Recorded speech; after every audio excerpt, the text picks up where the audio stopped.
finally managed to get the driver's door open. It was stuck closed when I got the car, so I ended up having to take out the seats, take the door trim off from the inside, get in here and take off the door handle from the inside, and then I managed to spray easing oil down onto the lock mechanism and pull out of the door handle bar with a vice grips, and it eventually popped. The reason that the door wouldn't open in the first place is because the lock mechanism was heavily corroded.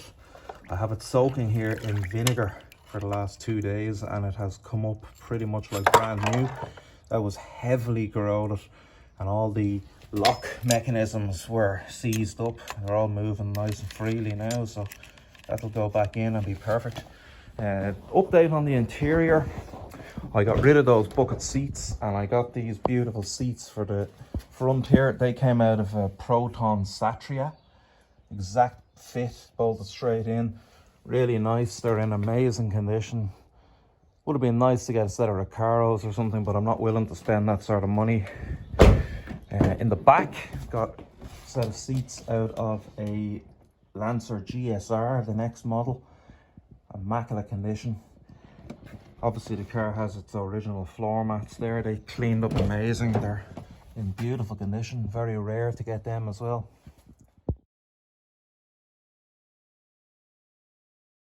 Driver's door lock unit refurbished, ready to go back into the car.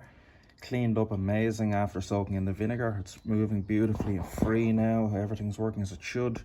I gave it a few coats of zinc primer and a dusting of silver spray just to stop any rust ever coming back on it again. And I also cleaned up this window rail track that I had to remove out of the car to get this out. There was heavy corrosion on that, so just preserved that again with zinc primer. Have the driver's door fixed. Works beautifully now. Was a proper pain of a job actually to get working again, but it was just a matter of freeing it up. As you saw, fits beautifully. I removed the alarm system. It has a Cobra alarm. This alarm was always a bit of a nuisance because it has this keypad here. We have to type a code in every time to start the car. The connections are broken on that and there's corrosion inside it. The alarm was stuck on the on position, so I had to take it out. Had to solder a new length of wiring in for the fuel pump.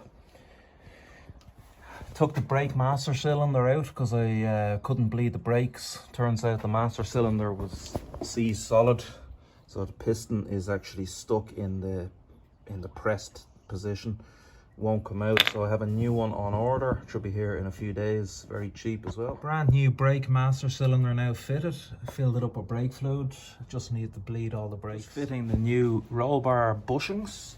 I had to actually drop the whole subframe down to get them out because they're buried in there between the subframe and the body. The old bushings, particularly the one on the passenger side, was completely worn out. The roll bar must have been banging around for quite some time. Then on the bonnet here, I'm just tidying up that mesh. It was very bad looking, so I cleaned it up and etch primed it, and I'm going to satin black them back to what they used to be. Brand new roll bar bushings here. As you can see, the difference between them and the old ones. The old ones are totally rotten. Now, new roll bar drop links and bushings fitted, subframe all back in, painted a few bits and pieces to tidy it up, looking really nice. Lancer is really starting to take shape now. Fitted the new brake master cylinder, and with the help of my 6-year-old son Jacob, we bled up the brakes and it has a lovely hard pedal now. Put this front bumper back on for the moment. I have tracked down an original one. I still have to buy it, but for the moment that's fine. Tidied up all these bits of mesh on the bonnet, repainted them. They were a bit untidy. Looks great now. And then today I got these lovely Kumho tires fitted, four new ones to replace those rotten old 16-plus-year-old tires that wear on it.